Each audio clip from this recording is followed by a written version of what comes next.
Hello, everyone, and welcome to another episode of Agave Talk, your number one source for everything agave.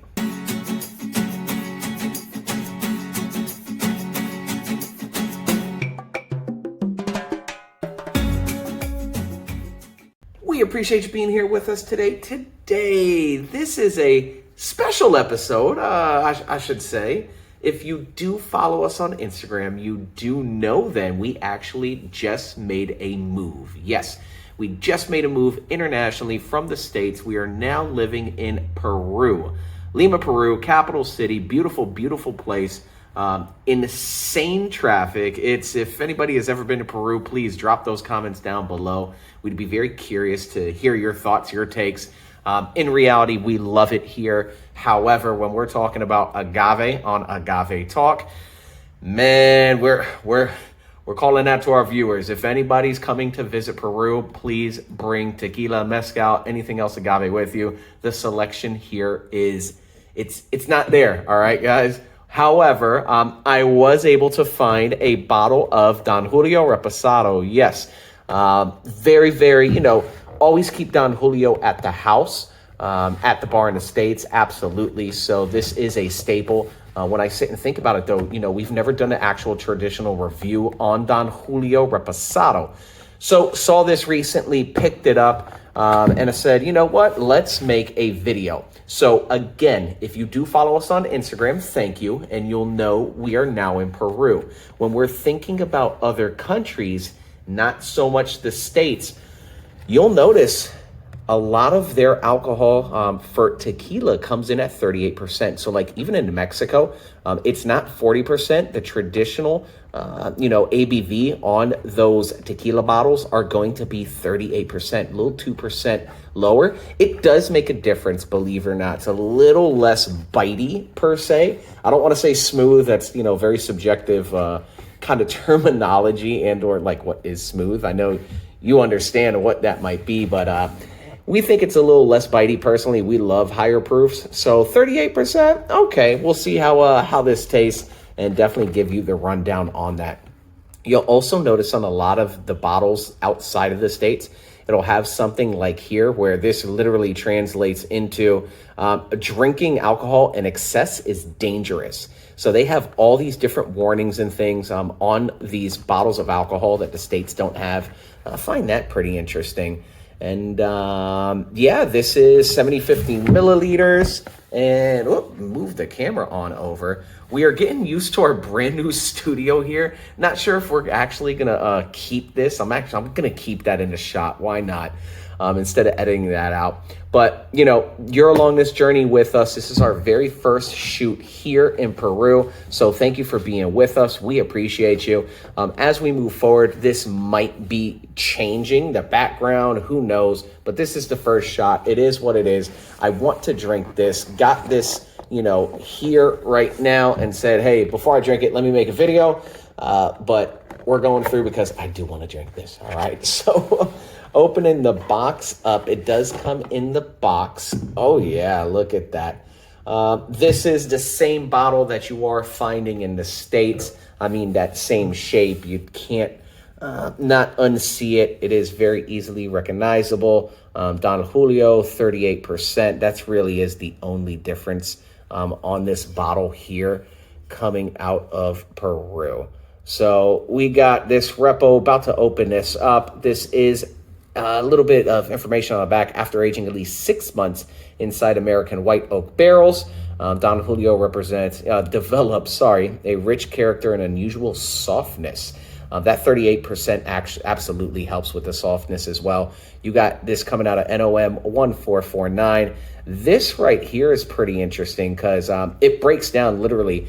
There's 25 30 milliliter shots in here. So 30 milliliters right here equals 9 grams of alcohol. They're doing some math over here for you guys. So basically breaking it down, the science of drinking, what's in this, how much alcohol you're getting, how much calories that's gonna give you. It's pretty interesting, definitely pretty interesting. And thank you for that. So other than that, I mean, that's pretty much the bottle showcase. Let's take this top off here. And with that being said, Oh, that's not going to come off right now, and that's okay. Let your bottles pop. Oh, yeah. Oh, that was a good one. On all these Don Julio bottles, you are getting this wooden kind of mushroom-looking thing. It looks like a portobello, right? Yeah, you got Don Julio there, 1942. Get that in shot, and just that cork.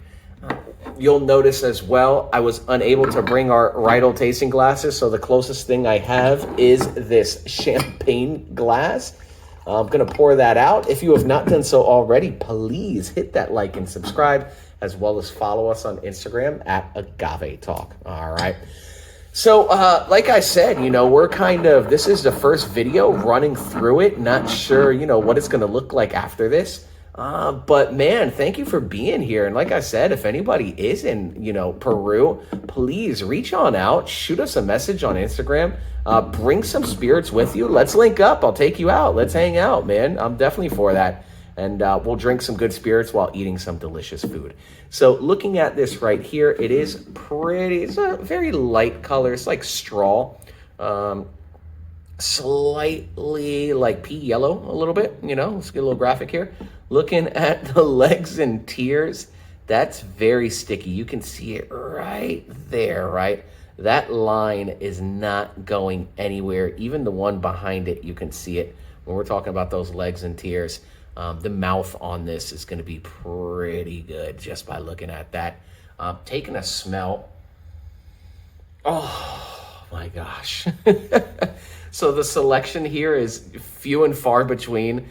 You are getting your big brands, your Don Julios, your Herraduras, your Jose Cuervos, along with 1800, stuff like that, some of the offshoots that they make. Espolón, I've seen a lot of Espolón as well. But, Don Julio, and even too, like this bottle, I want to say goes for about $60 here after the conversion and things like that. So, but to sit there and smell that. Now, say what you want to say. We have some favorite house brands, absolutely, things we always keep in stock, and Don Julio is one of them. So you got some people that love the brand. You got some people that hate the brand. You got some people that drink only one brand and, traditional this and, diffuser that and, additives this and that. Like, okay, cool. We get it. And we understand and we absolutely dig the education and advocate as well for sustainable practices. But also, too, there's just Don Julio has always been that brand to us that has always been a staple at the house, one of our very favorite brands. So, going through all the practices and things like that. Oh, it has additives. You're drinking. So, okay, well, hey, it is what it is. To me right now, this tastes delicious. And especially now in Peru, I mean, this is honestly one of the higher quality tequilas you will be getting. So taking a sniff off the top, I am getting a lot of agave on there, which is great. This has been aged for about 6 months in those white American oak barrels. Pretty soft on the nose for that 38%. Getting a little bit of pepper in there, a little bit of oak. But it's definitely a lot of agave, which is nice. Let's take a sip of this.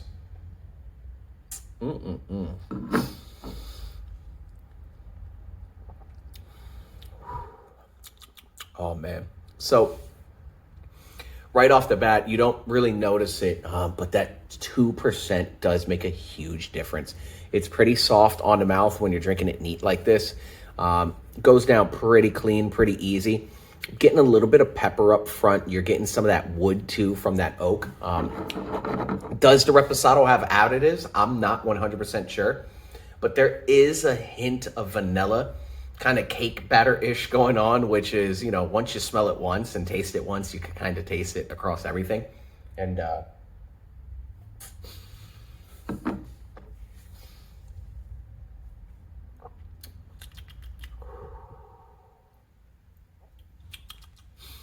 it does have some hints of that on there.